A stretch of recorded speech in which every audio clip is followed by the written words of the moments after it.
Assalamualaikum teman-teman. Semoga kalian semua senantiasa dalam keadaan sehat walafiat.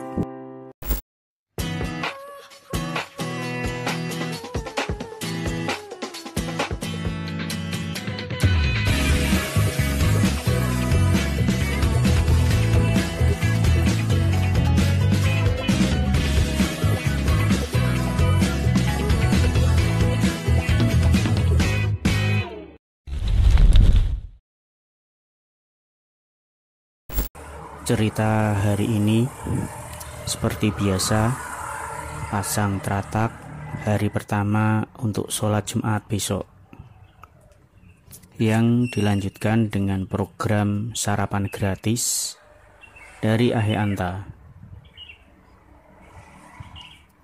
dan diakhiri dengan kegiatan pribadi menambal asbes yang bocor ketika hujan. Aku teh hangat ya. Nah ini apa? Tak itu apa? Soto biasa. Satu porsi aja. Boleh sugeng piro teh? Biji ya? Regane segone nambah, Mbak. Blengire ndek, Nen.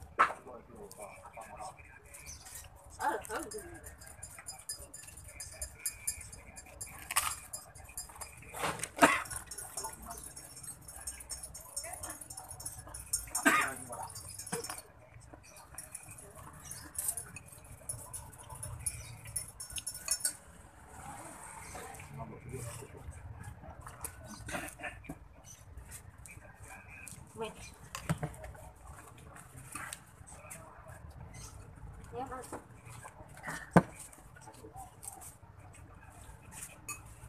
Tumben hangat. Coba. Ini kan apa? Pauji. Biasanya atis-atis. Jadi jam aku main masak berdua. Apa?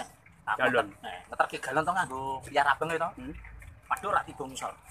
Pambruk ini sowan biar to. Apa nih? Galone. Aku ora arti yang aku ora diundang wong kampung iki. Pak, toyone utah. Galone ambek ora. Tadi yo misore ngene situ ambiar kok. Ngene sulit iki. Heeh. Kan kono polisi dulu gede tak alone mak. Gue. Oh, ini polisi tidur terus. Ya. Heeh. Nanti aku kok. Aku nek biasane ngono nggak aku tak ganti lah. Namanya Irfan Rain to. Rasa Mas. Kita ngomong ngono wae. Ngerti kok nih. Wis ngono Irfan sampe. Mau pergi juga. Ayo makan. Ayo. Makan. Ya, Pak. Selamat. Selamat. Selamat. Aku nomornya nggak di kaki kan. Nomor di kaki. Sampai anu sadar apa? Sampai anu rek.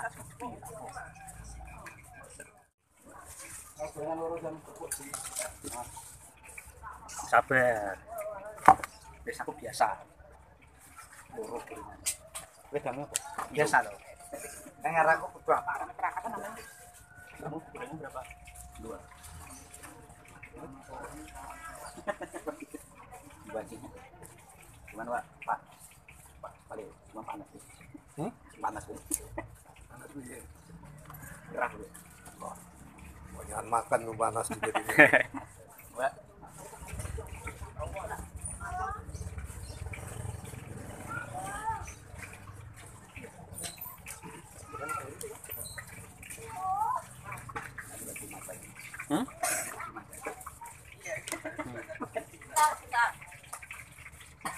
Bentar ya, Dek. Tapi kalau buru-buru enggak khusus ya.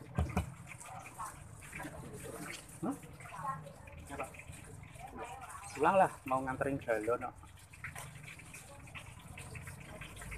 itulah kalau kerja sama situ.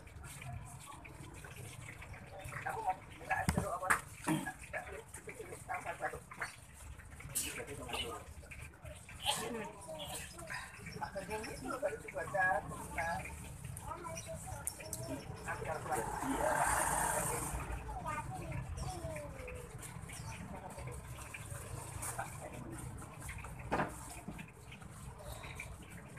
Ukurannya 2.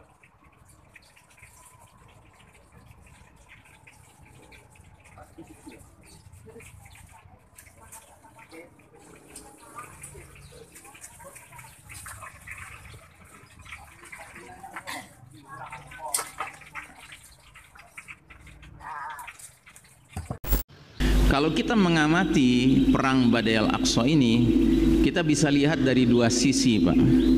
Pertama, sisi isu kemanusiaannya dan sisi isu perangnya.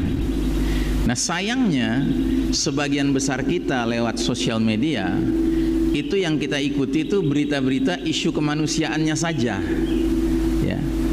Ada manfaatnya mengikuti berita isu kemanusiaan. Di antara manfaatnya apa? Masyarakat dunia menjadi sadar siapa bangsa Yahudi ini, betapa kejamnya mereka, betapa benarnya firman Allah yang menggambarkan bangsa Yahudi ini sebagai kaum al-maghdubi alaihim, kaum yang dimurkai Allah Subhanahu wa taala, ya.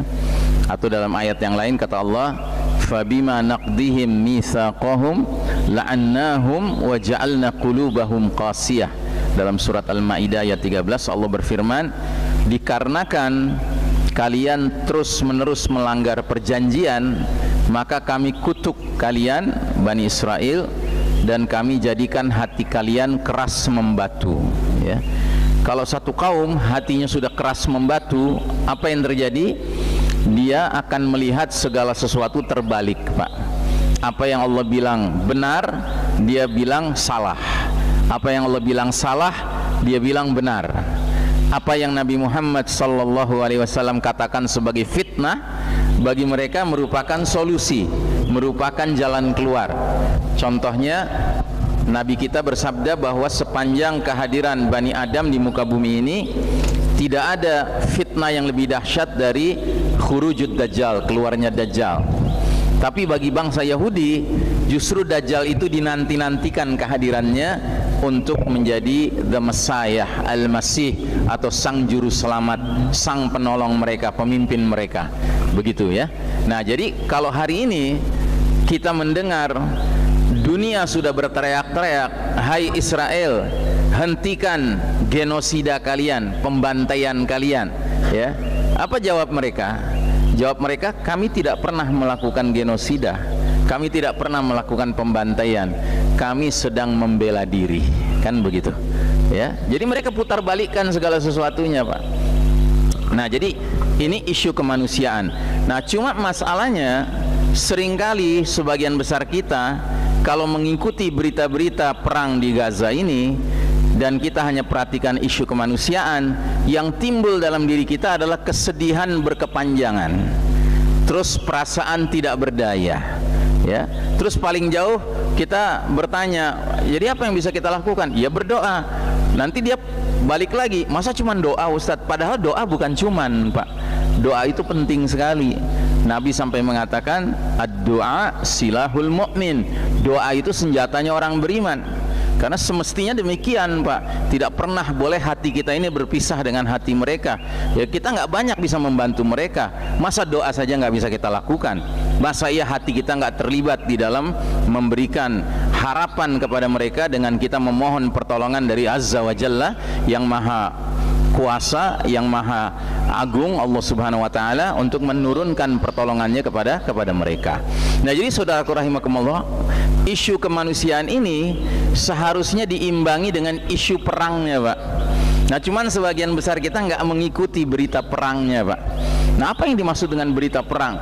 Bukankah kita melihat anak-anak kecil dibom, ya, rumah-rumah dihancurkan, ya, kemudian rumah sakit dibom, kemudian masjid dihancurkan, gereja dihancurkan, kemudian kaum lansia, kaum orang-orang yang tidak bersenjata dihancurkan? Bukankah itu perang? Itu bukan perang, Pak. Itu pembantaian. Kalau kita bicara perang, kita bicara dua kelompok manusia yang sama-sama bersenjata, itu namanya perang, Pak. Jadi kalau kita mau ikuti berita tentang Badai Al-Aqsa ini, imbangi dengan kita mengikuti berita perangnya, Pak. Coba cari berita-berita bagaimana saat tentara-tentara negara haram Zionis Israel yang bersenjata dengan senjata yang canggih-canggih berhadapan dengan mujahidin yang juga bersenjata, Pak. Coba ikuti berita itu. Kalau kita mengikuti berita-berita ini, Pak, yang tumbuh dalam diri kita apa? Optimisme. Yang tumbuh dalam diri kita harapan. Kenapa? Karena tidak ada berita satupun tentang peperangan di Gaza, di Palestina, kecuali kemenangan bagi mujahidin saja dan kekalahan bagi tentara Zionis. Nggak ada tentara Zionis itu menang, Pak, di sana, nggak ada. Dan yang bicara ini bukan kita orang beriman saja, kaum muslimin, tidak. Pengamat-pengamat militer barat kafir sekalipun begitu bicaranya sekarang. Nah, diantaranya Anda bisa lihat ada seorang bernama Scott Ritter. Scott Ritter ini dia mantan militer Amerika. Dia former Marine Intel Officer. Jadi dia mantan ya marinir Amerika ya yang pernah bertugas di bagian intelligence, Pak. Ya, nah sekarang setelah dia pensiun dari posisi sebagai tentara Amerika, dia sekarang jadi pengamat militer. Semua perang-perang di muka bumi ini dia ikuti berita-beritanya. Perang Ukraina lawan Rusia, perang di Afghanistan, perang di Palestina, dia ikuti. Dan dia selama ini kalau bicara tentang konflik yang terjadi di Ardul Mubarakah di Palestina, dia selalu berpihak pada Israel. Tapi baru kali ini sejak terjadinya perang Badai Al-Aqsa, dia terang-terangan mengatakan I am with Palestine. Saya bersama Palestina. Saya tidak lagi setuju dengan Israel, dia katakan begitu. Ya. Terus dia mengatakan bahwa dirinya sudah melihat mujahidin di Gaza actually won. Pada dasarnya sudah menang, and the Israelis have lost. Dan pada hakikatnya bangsa Israel sudah kalah, dia bilang begitu. Cuma kenapa mereka tidak mau mengaku?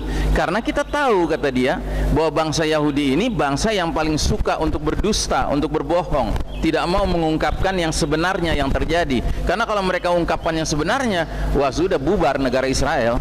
Rakyat Israel akan kabur dari Israel kalau benar-benar berita itu yang diberitakan.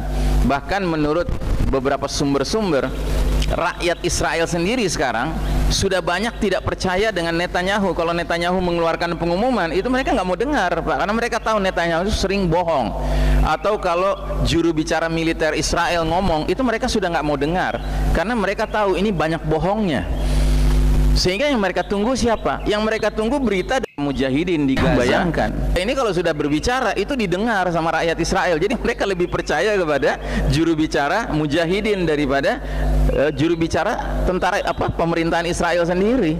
Karena memang begitu hebatnya Israel doyan berdusta, doyan berbohong.